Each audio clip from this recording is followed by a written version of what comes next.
President Bush in that over-recorded conversation between Bush and Blair when he talking was... about Syria, and he was talking to Tony Blair, and from our point of view, being British people, the bad thing was he was kind of talking down to Blair. I'm sorry to be smirking through this, but I've just skipped ahead to Nolan Russell's answer.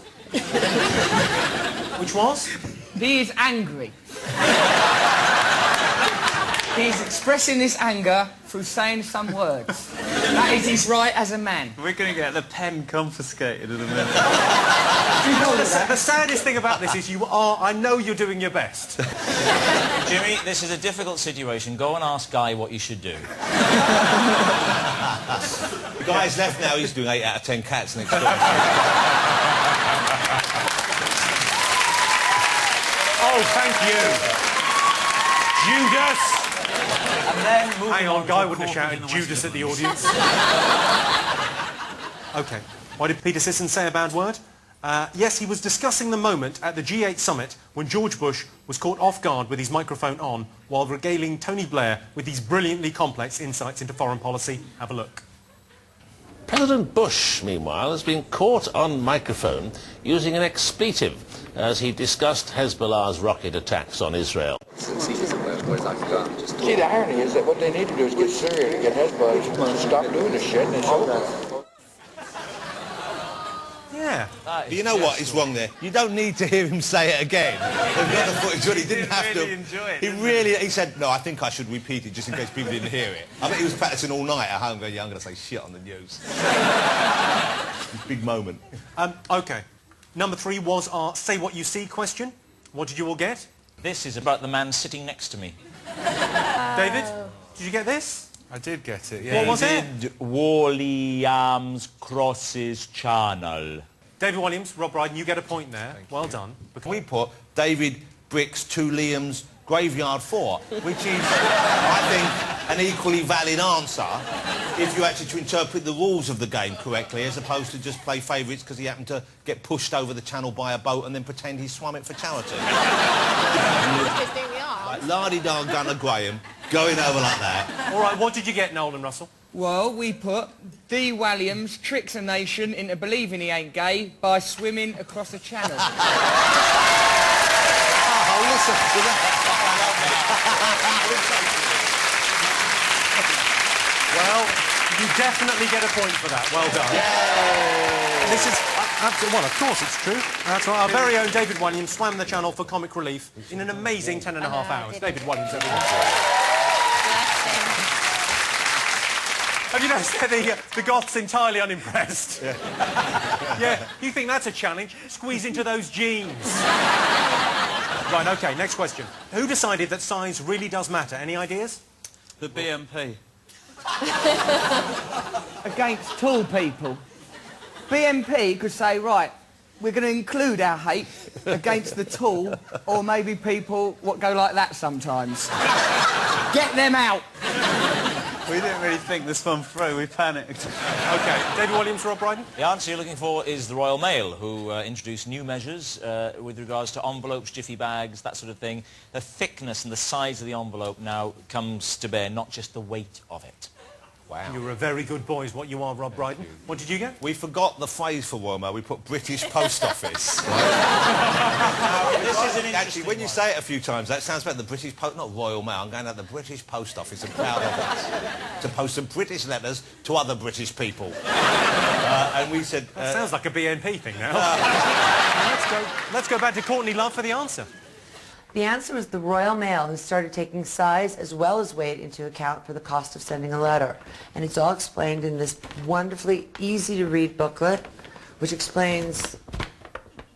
I'm not quite sure what it explains. Pretty much what I said. Pretty much what I said. Well, you get a point, you get a point. No. What organisation? The Royal Mail. Not the British Post Office. Also that known does as the not British exist. Post Office. Yes. Kat, do you want a point? Yes, please. You shall have a point. Thank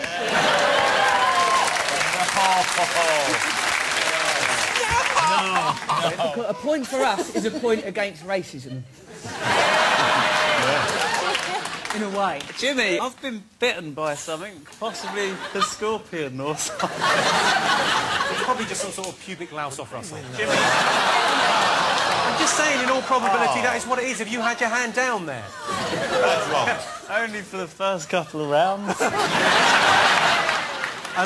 Right, final one. Who was wooing the hot van driver? Answers, please. We put George Wham. Couldn't remember his second name. I'll give you a point for that. Yeah, You're on the but right line. also we were going to write Hampstead to get an extra point, and I only managed to get Ham written down. Then the pen stopped working, so it says George Wham Ham. Do you think he said when he finished, wham, ham, thank you, man? David and Rob, you look depressed. Well, we're just not playing anymore because there are no rules. There are no rules. Sore loser. We're the only people here who've got 5 out of 5, OK? All right, well done. Join in. Don't be pouting. Nobody is joining in to the competition more than we are. We're not opting out like these or having a bloody gap year in the middle of it.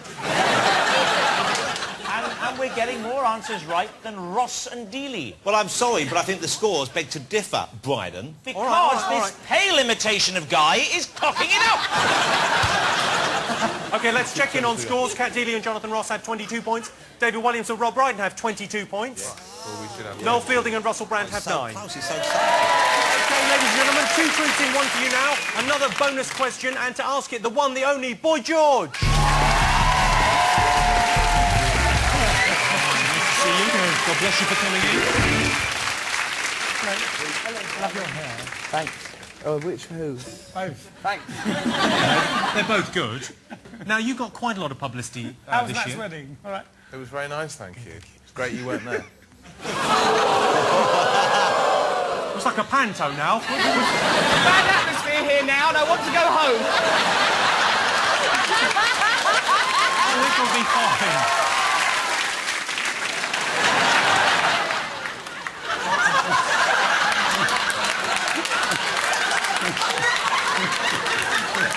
Come on, you're okay.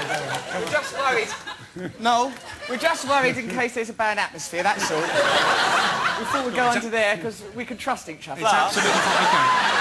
Plus, I thought we could alter the scoreboards with a spanner. Oh, yeah, you'll definitely be able to figure that out. Let's concentrate on this. You got a bit of media attention this year because you had to pick up trash in New York City. I was a cleaner for a week, yeah. You did it with a fair amount of dignity, I think. I did, yes. And do you know what you did? You know what happened as a result of that? What? Naomi Campbell was going to have to do the same thing, and then they let her off because you'd got such a hard time from the press. Oh, bless her. Now, you've got a question for I us. have. Mel Ask this Gibson question. Right. was recently drunk and made a racist comment and insulted a female police officer. What did he call her? OK, so he made a comment to a female police officer. What did he call her? It was reported in the press quite widely. Can you use this expression? No, I'm going to start. Who do you want to win the quiz? Who do you think? Jonathan. Thank you, George. Aww. Right, well, what have you got? Cat Dealey and Jonathan. We've got, he said, what you looking at, sugar tits. Which is a great expression, isn't it? OK, David and Rob. Sugar tits. Sugar tits. Entirely the right answer. Noel and Russell. Well, actually, we did know the answer, but Noel and I believe it to be sexist. So we simply referred to a recent film he made, which I don't know, but I think it was called The Passion of the Christ, which was about a man... Called Jesus. I believe that was his name. OK. No, George, what is the correct answer? It was sugar tits. Marvellous. Well, you two get the points. You get nothing, but thank you very much indeed, Boy George.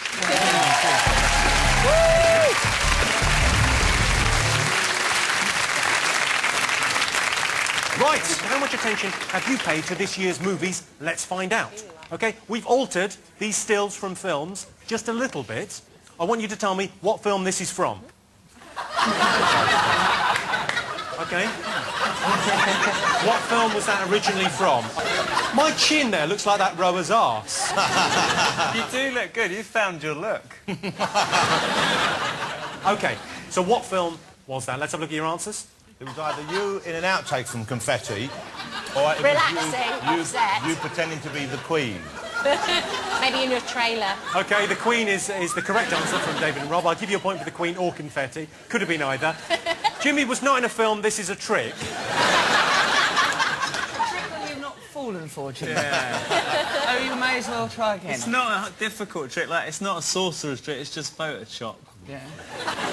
I've got another one for you. Have a look at this. Tell me what film is this from?